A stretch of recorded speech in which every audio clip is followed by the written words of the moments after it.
Bonjour à tous. Aujourd'hui dans l'envers du décor, nous allons parler d'un film des années 90 qui a bouleversé la Terre entière. Maman, j'ai raté l'avion. Non, mais ça pourrait faire l'objet d'un autre épisode. Si je te dis Iceberg, Jack, Rose...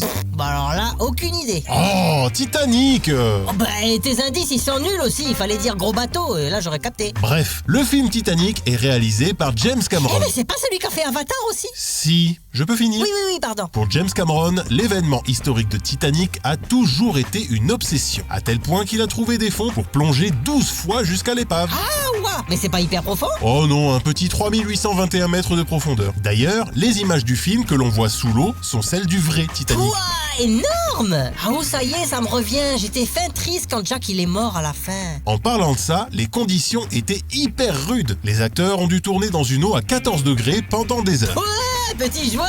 Jack il disait que l'eau elle était à 1 degré. Et ouais, machin qui se baignait jamais à moins de 30 degrés là. Les acteurs étaient invités à mettre une combinaison pour les garder au chaud, malgré tout. Sauf pour Jack et Rose, pour que leur jeu soit le plus authentique possible. Pour la petite anecdote, Kate Winslet a fait de l'hypothermie et a menacé de quitter le tournage. Tu m'étonnes! Moi je comprends, hein, j'aurais fait pareil. J'aurais même lancé ma claquette moi sur James Cameron. Et une petite dernière pour la route, si tu enlèves le générique du début, le générique de fin et les scènes avec Rose âgée, ça fait 2h40 de film. Ben oui, et c'est juste hyper long. Eh bien c'est exactement le même temps qu'il a fallu au Titanic pour couler dans la vraie vie. Ouah, sérieux? Il est allé jusqu'à ce degré de détail, James Cameron? Et ouais, c'est la magie du cinéma.